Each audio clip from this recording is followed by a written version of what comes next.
Hello दोस्तों, मैं रेमा श्रीवास्तव स्वागत करती हूँ आपके अपने चैनल आसान हिंदी में।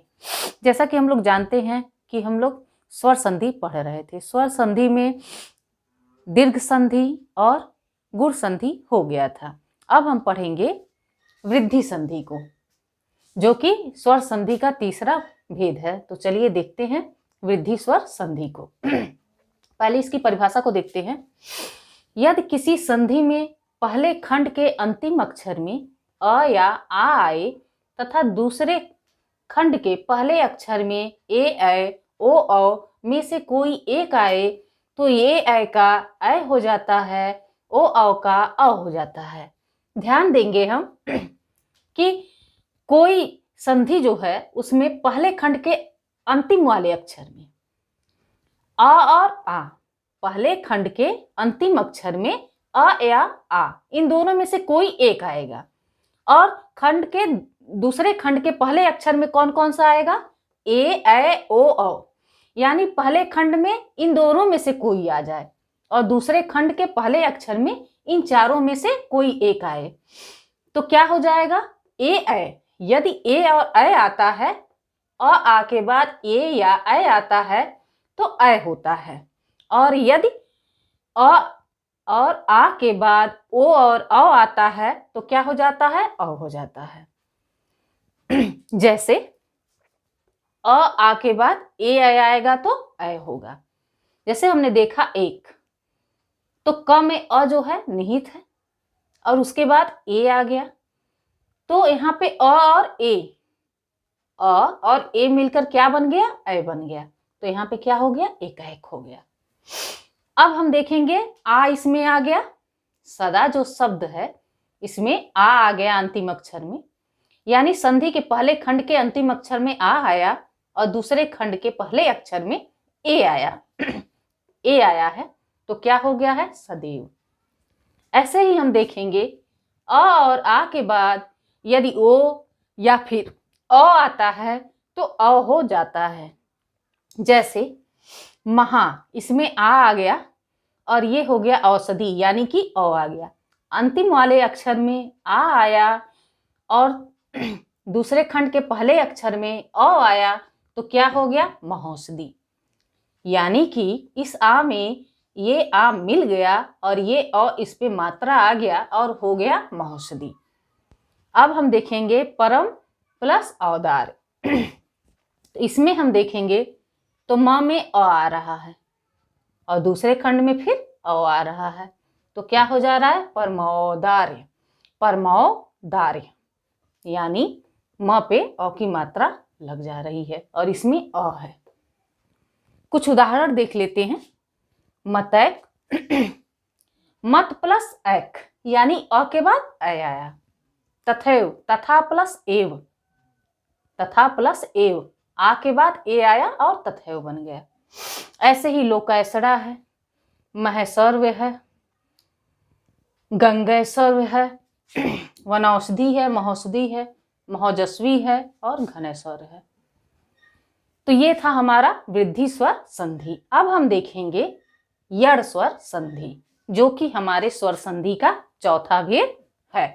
तो चलिए देखते हैं चौथा यड़ स्वर संधि। तो चौथा है यड़ स्वर संधि।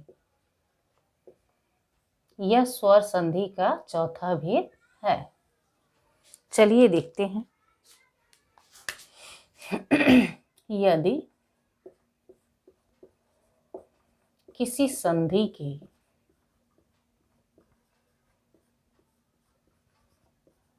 पहले खंड में पहले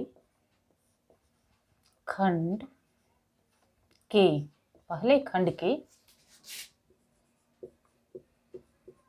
अंतिम अक्षर में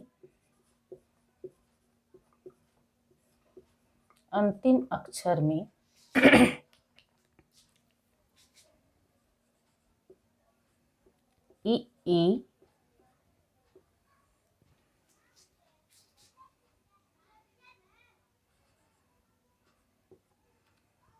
उ ऊ या फिर री।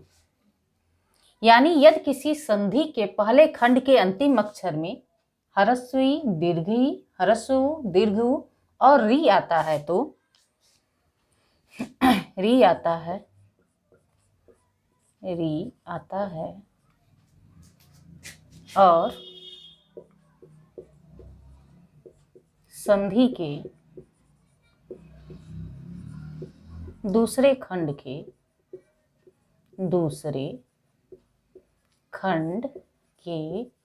पहले अक्षर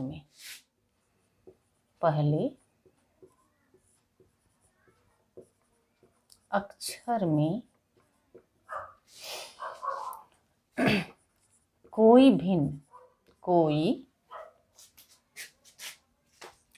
भिन्न स्वर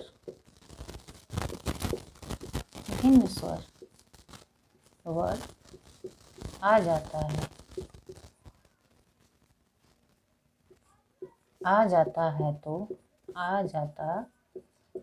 तो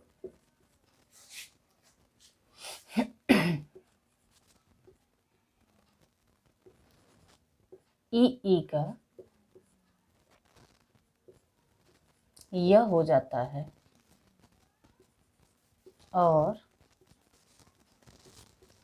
उ का वह हो जाता है और री का र हो जाता है।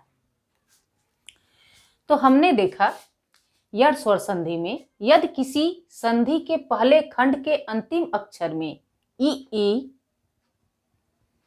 उ या फिर री आता है और संधि के दूसरे खंड के पहले अक्षर में कोई भिन्न स्वर वर्ण आ जाता है तो ई का य हो जाता है, उ का व हो जाता है और री का र हो जाता है। हम देखेंगे कि कैसे कैसे ये बदलते हैं। तो चलिए देखते हैं। ह्रस्व ई, दीर्घ ई, इसके बाद यदि अ आता है तो य हो जाता है। ह्रस्व ई, दीर्घ ई के बाद यदि आ आता है तो या हो जाता है। फिर ऐसे ई और ई के बाद उ आता है तो यू हो जाता है। फिर ई और ई के बाद अगर दीर्घ उ आता है तो यू हो जाता है। इसके बाद ह्रस्व ई, दीर्घ ई के बाद यदि ए आता है तो ए हो जाता है। यानी ई और ई किस में बदलता है? य में बदलता है। उ और बड़ा उ या दीर्घ उ के बाद यदि अ आता है तो वह होता है। ऐसे ही ह्रस्व या दीर्घ उ के बाद आ आए तो वाह हो जाएगा। फिर ह्रस्व या दीर्घ उ के बाद यदि ह्रस्व ई आती है तो वी हो जाती है। दीर्घ ई आएगी तो वी हो जाएगी। और फिर यदि ए आता है तो वे हो जाता है, यदि ए आता है तो वह हो जाता है। यानी उ और उ जो है यह जब भिन्न स्वर आता है दूसरे खंड के पहले अक्षर में तो वह में बदल जाता है और उस पे जो मात्रा लगी होती है वह मात्रा उस पे लग जाती है। ऐसे ही री देखेंगे। री के बाद यदि री अगर संधि के पहले खंड के अंतिम अक्षर में री आता है और दूसरे खंड के पहले अक्षर में अ आता है तो र होता है। और ऐसा अगर फिर होता है आ आता है तो रा होता है और ई आएगी तो री होगी। दीर्घ ई आएगी तो दीर्घ ई की मात्रा हो जाएगी। फिर ह्रस्व उ आएगा तो ह्रस्व उ का मात्रा हो जाएगा। दीर्घ उ आएगा तो दीर्घ उ का मात्रा हो जाएगा। इस तरह हम देखते हैं कि यड़ स्वर संधि में ई और ई य में बदलता है, उ और उ व में बदलता है, री जो है वह र में बदलता है। यानी जब भी आपको संधि में य, व और र मिले बीच में तो क्या होगा? वह यड़ स्वर संधि होगा। जैसे यदि प्लस अपि। अब हमने देखा कि यदि जो कि क्या है? ह्रस्व ई है। ह्रस्व ई है तो हम आ जाएंगे ह्रस्व ई पे। ये हो गया आपका ह्रस्व ई। ठीक है। इसके बाद अपि आया है तो अपि क्या है? अ। तो यह क्या हो जाएगा? य बदले, य में बदलेगा तो यह हो गया यद्यपि। ये द आधा हो गया और इसमें का अ और यह अ दो हो गए, और ई जब रहता है तो यह हो जाता है, तो य और ये द आधा, और यद्य, मतलब ये द आधा और ये जो ई है और ये दोनों मिलकर यहाँ पे य बने हैं, तो यह ए हो गया। अब इसको संयुक्त करके हम ऐसे लिखते हैं, ठीक है। तो ये हमारा हो गया यद्यपि, ये क्या हो गया यद्यपि। फिर उसके बाद प्रति प्लस एक, इसमें भी देखिए छोटी ई की मात्रा है और इधर ए आ गया, तो अब ये क्या है, ये है, छोटी ई है और ए है, तो क्या हो गया ए हो गया।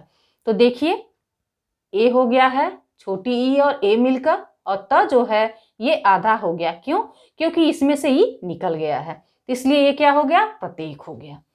नदी प्लस अर्पण, अब देखेंगे बड़ी ई के बाद क्या आया है, अ आया है, बड़ी ई के बाद अ क्या होगा, य होगा, तो नद्यर्पण हो गया।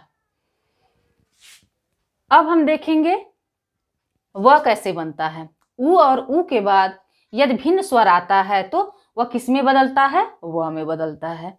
जैसे अनु प्लस ऐ, तो इस पे उ की मात्रा है और इधर भिन्न स्वर अ आ गया है, तो क्या बन गया है वह, और न जो है उ के निकल जाने से आधा हो गया, तो अ आधा न, और ये उ का मात्रा और अ मिलकर बन गया व और य, तो क्या हो गया अन्वय।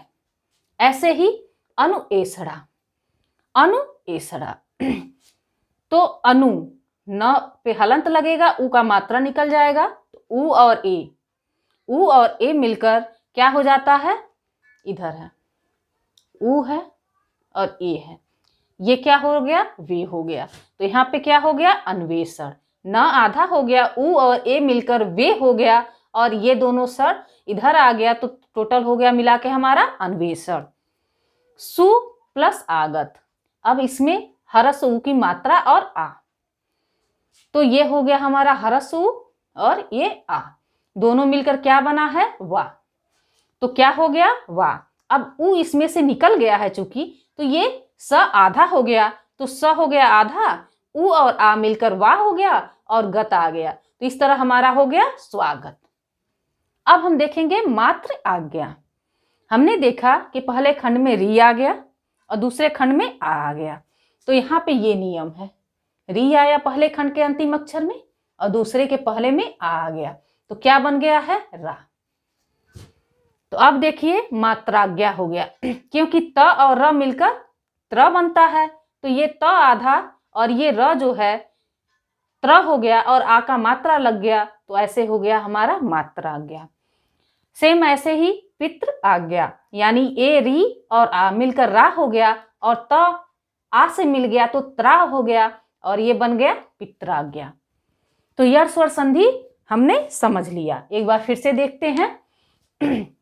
यह स्वर संधि, यदि किसी संधि के पहले खंड के अंतिम अक्षर में ई उ री आता है और संधि के दूसरे खंड के पहले अक्षर में कोई भिन्न स्वर वर्ण आ जाता है, तो ई का य, उ का व और री का र हो जाता है, ठीक है।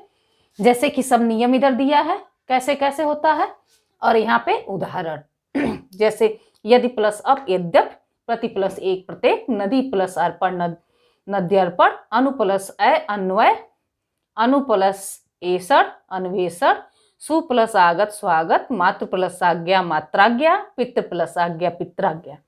तो उम्मीद है आपको यह स्वर संधि अच्छे से समझ में आ गया होगा। यदि हमारे चैनल पे पढ़ाया हुआ कुछ भी समझ में आता है और आपके लिए लाभप्रद होता है, तो हमारे चैनल को लाइक शेयर सब्सक्राइब करना ना भूलें। धन्यवाद।